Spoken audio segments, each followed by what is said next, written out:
The nearest thing to a woman's heart is the fur coat resting on top of it. There are several inexpensive ways to acquire a fur coat.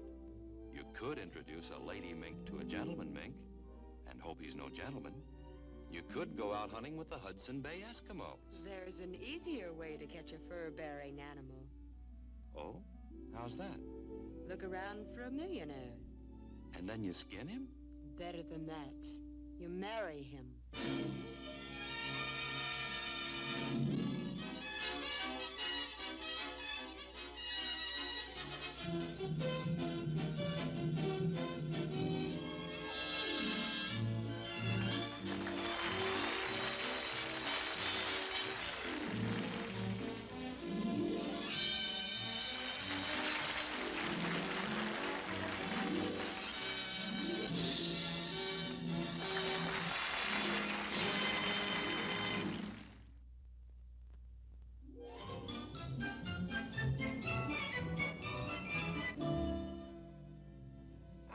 If we gave up this apartment, we might have an extra $1 once in a while. And that's all we'd have, an extra $1 once in a while. The first lesson in economics, Greta. To make money, you have to spend money. Exactly. We have a quality product to sell, ourselves. So we show ourselves in the best possible conditions. In this case, a penthouse. Well, I hope you're right. Oh, cheer up. I have a feeling something wonderful is about to happen to us. I hope it's a care package. Well, Loco ought to be home from dinner soon. Who did she go out with? I don't know. First date, but a large spender. I told her to say she was on a high-protein diet and order the 2-pound porterhouse. Do you think she'll bring the leftovers home to her pets? She always does. With any luck, there might be a French fried onion stuck to the steak.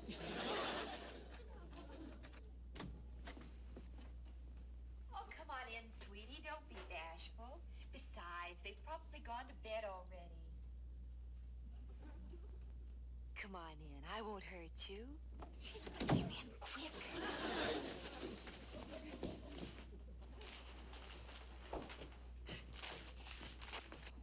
He must be something special. A first date hardly ever gets past the elevator door. Hurry. Oh, why is she sneaking you in the back door?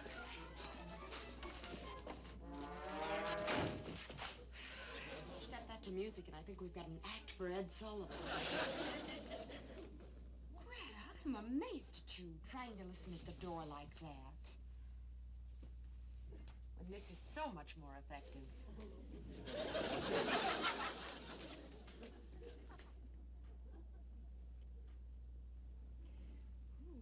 My, Victor, but you're a big one.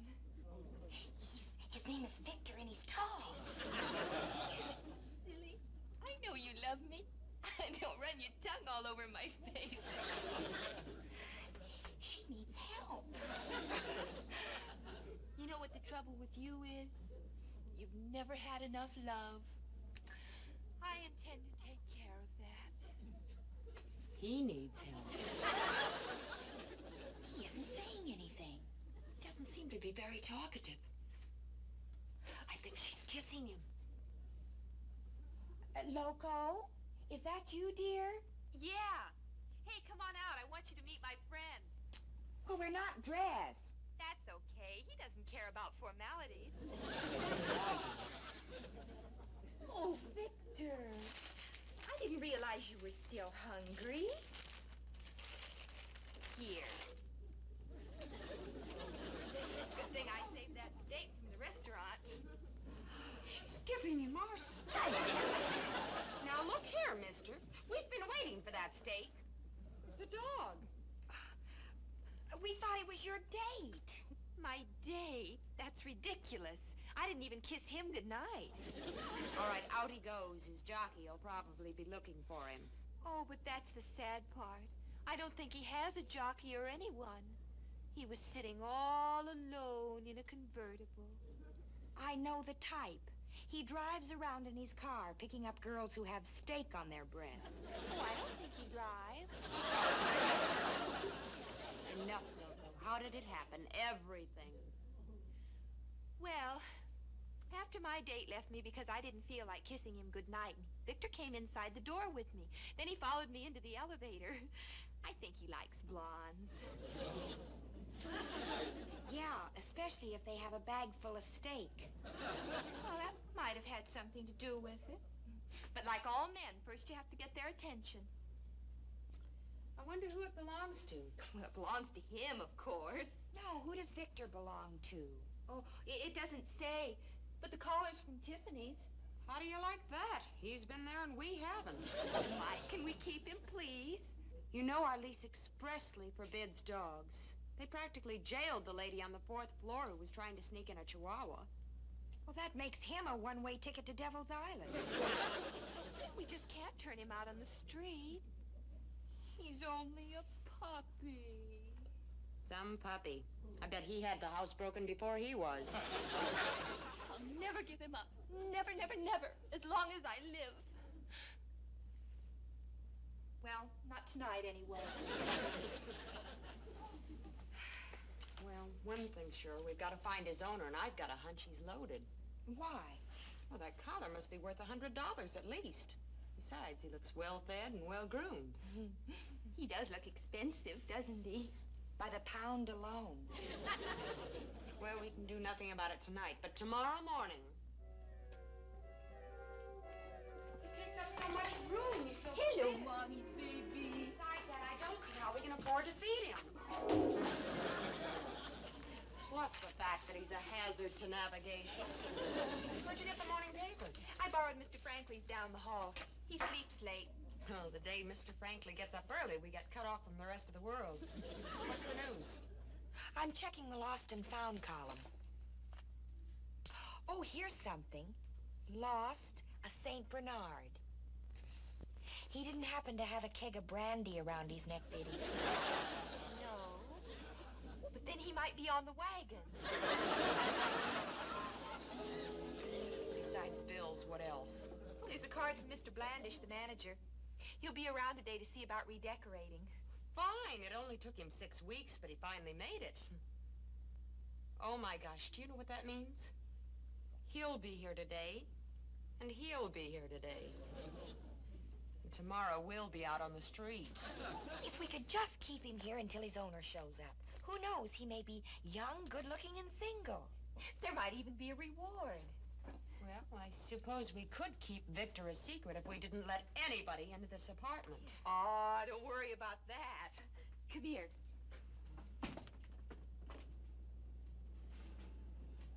No one would want to come in here anyway. Look at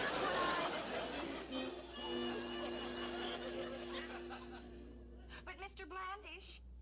Mr. Blandish? He's on his way up. Come on, Victor. Somebody hide him quick. Who's got a closet that large? I'll take him down for a walk. Besides, he wants to go out. How do you know? A little while ago, he chewed off the doorknob. All right, but don't let anybody see you. Oh, they won't. I'll work it the way I did this morning.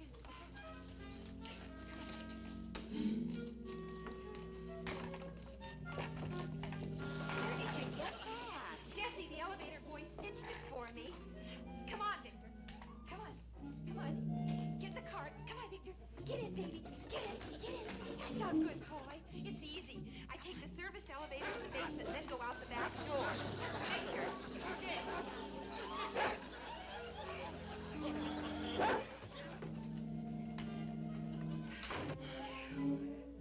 You know, we may have underestimated her.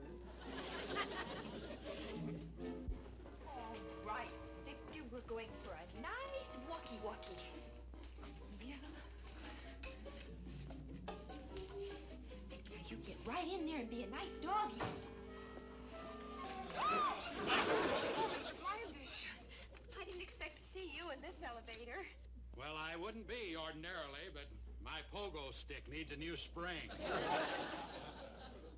That's a joke, Miss Jones. Oh, I don't know. A broken pogo stick can be plenty dangerous. I might say that I'm surprised to see you here. Is the other elevator out of order? Oh, no. I I just didn't think it looked right to take laundry down the front elevator. Oh. Heavens, Chris, no.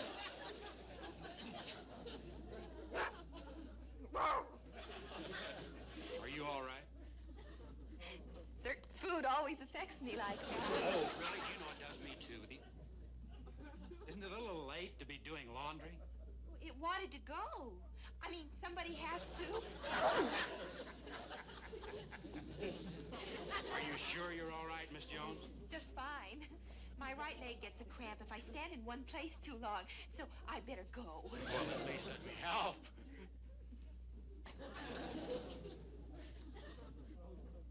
I never realized sheets weighed that much. They don't. I mean, clean sheets don't. Dirty sheets weigh more than... You mean dirty sheets weigh more than clean sheets? I never thought of it that way.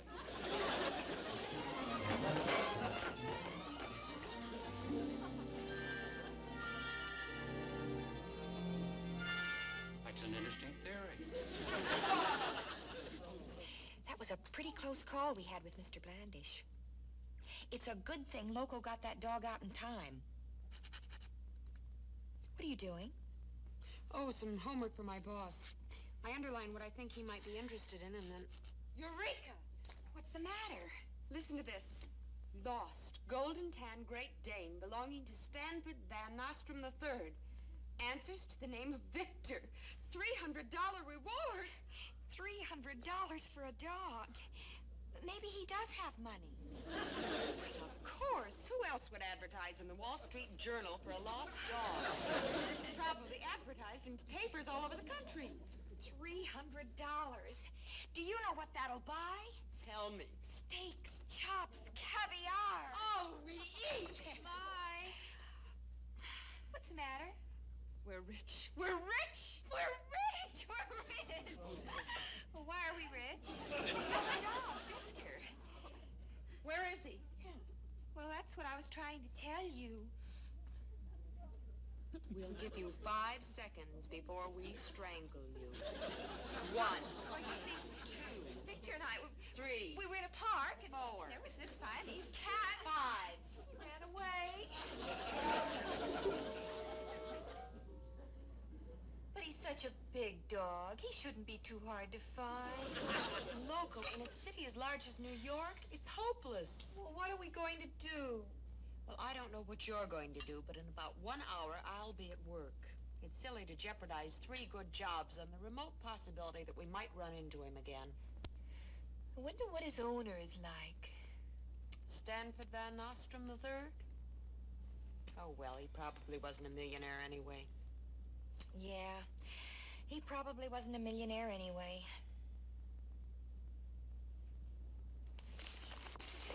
Hey, where are you going?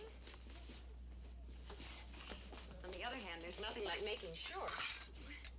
I never heard of the Van Ostroms. Well, neither have I, but that doesn't mean anything. There are 20,000 millionaires in this country. And new ones in Texas every 10 minutes. Oh, nothing under N. Try the V's. Oh, look under Victor. Maybe the money's in his name. Here it is. Stanford Van Nostrum. Textiles, family-owned corporation. Personal assets. It's in the neighborhood of $2 million. Oh, that's a lovely neighborhood. Definitely not the wrong side of the tracks. What's the use? He's probably married, happily married.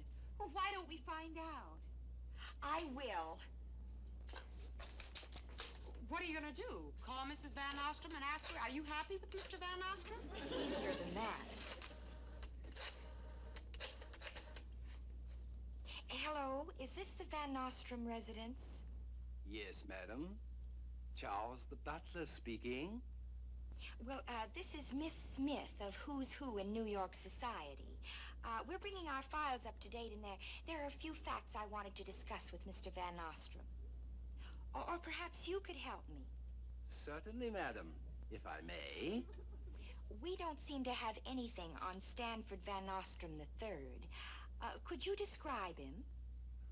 Let me see. He's good-looking, fun-loving. He's a playboy and handsome. would you tell me, is he a bachelor? He is? Thank you. Thank you very much. Definitely unmarried. Now, do we go out and find the dog? Please don't refer to dear Victor as a dog. He's our passport to prosperity.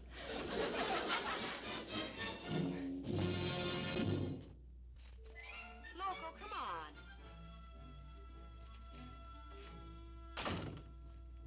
All right, you've both got your orders. Then we'll synchronize watches. It's 10:22. One more question. Yes? Where does the big hand go? All right, Madam Curie, you're in business. This is Operation Great Dane. Our objective to reconnoiter and capture one dog. Check. Somewhere in these asphalt canyons, our introduction to $1 million is wandering around sniffing in garbage cans. If we find those garbage cans, we really eat. Well, you know what I mean. Let's go. Maybe we should try Danish restaurants first. No, we'll do it according to this diagram. Now, Greta, you start south. Loco, you head north through the park, and I'll go west. We'll rendezvous back at the apartment at 4 o'clock. Now, everybody got their dog whistle?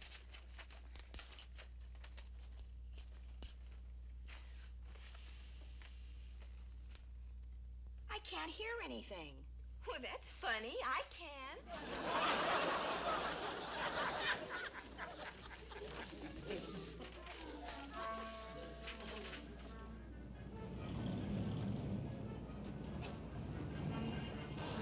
Where are you, Victor?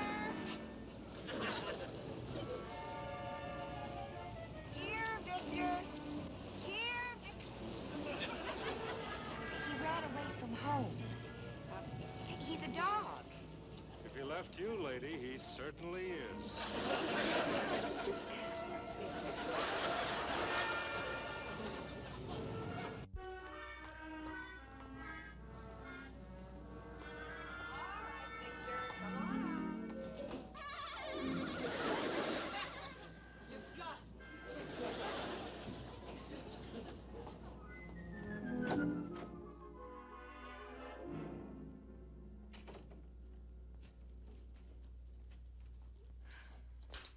No luck? How about you? Oh, I've tried everything. I've looked in more ash cans than the Department of Sanitation. I've even tried the pound. How could anything that large disappear? You don't think he could have been run over? If he was, they probably had to shoot the car. $300 and a millionaire bachelor gone with the wind. It's even worse than that. We'll probably have to go out and look for Loco. I found him. I found him. Where did you find him? Oh, I had a terrible time. He was so stubborn, he wouldn't come. Finally, a nice policeman helped me get him into a taxi. Well, where was he? A big brownstone house. He was sitting on the porch. He just wouldn't budge. Loco. Was this on Park Avenue? Yeah, how did you know?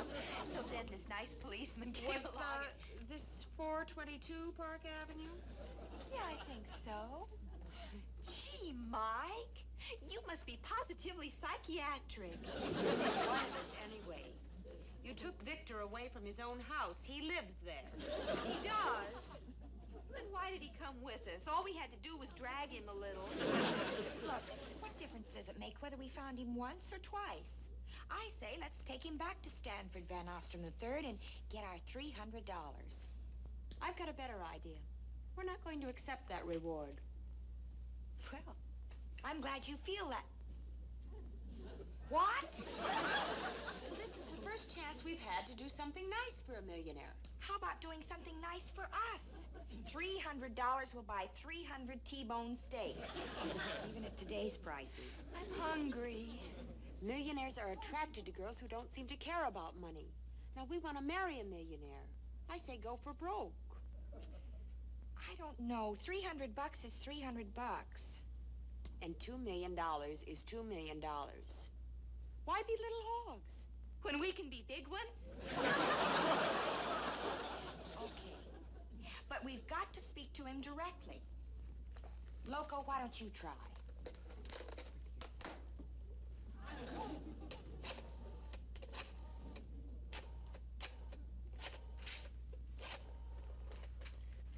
How do I look? Great. Fine. What's his name again? Oh, I remember. Hello? Is Stanford Van Ostrom the third there? Who, may I say, is calling? I'm an old friend. Well, at the moment, it's rather inconvenient. What is he doing? At the moment, he's sailing his boat. Well, it is very important. No, I'll call back. Thank you. Guess what? He's got a yacht.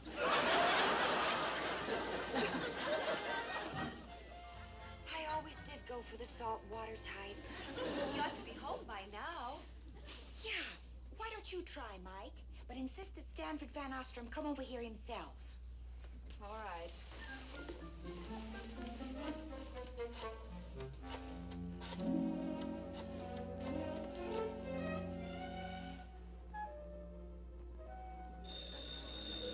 I don't understand it. This used to be an unlisted number. Hello? Yes, this is the Van Nostrum residence. Stanford Van Nostrum III. The master is busy clipping coupons. He doesn't like to be disturbed when he's clipping coupons. Oh, well, don't disturb him. He's clipping coupons. I wonder if you could give him a message. Would you tell him that Victor is safe and sound? We have him. Victor is safe? Yes? That's good news indeed. The master's been terribly upset.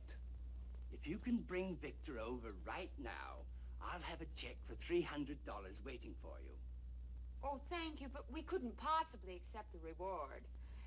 We really have no use for it. Very kind of you. I'm sure Mr. Van Nostrum would be pleased to hear that. However, we would like to make certain that it is Victor. Could he come over himself and identify him? Well, yes, I think that can be arranged. Where are you? Thank you. He'll be right over.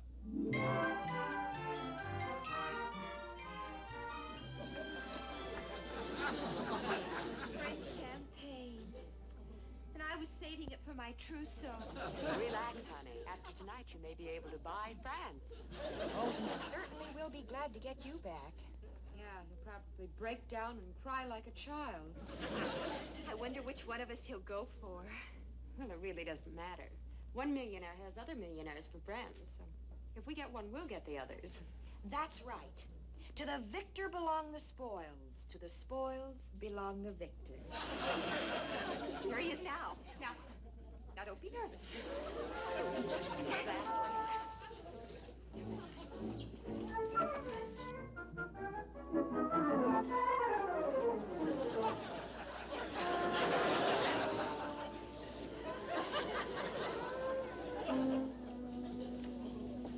Oh, Victor, I never thought I'd see you again. You're Stanford the Third. Thank you for finding my dog. And your father is Stanford the Second? And Grandpa Stanford the First. He started it all. Before I faint, would you mind answering me one thing? Yes? Are you sure you're not a jockey? You see, we expected you to be older. Oh, you probably thought I was Harold, Harold? my big brother. He's grown up. Oh, you don't say. And, what does Harold do? He's a captain. Just came home on leave. Does he like girls? Yeah, and the girls are crazy about him, too. He sounds very interesting. We'd like to meet him sometime. Oh, you will. He's picking me up pretty soon. Well, I've heard of opportunity knocking, but this time it's practically breaking down the door. I'm so excited. Well, relax. We're three attractive girls. If one of us can't land him, I'll eat that tablecloth. Oh, Oh, there he is. Awesome, of Clover Military Academy. At your service, ma'am. Ready, Sandy? Well, don't just sit there. Go get the ketchup.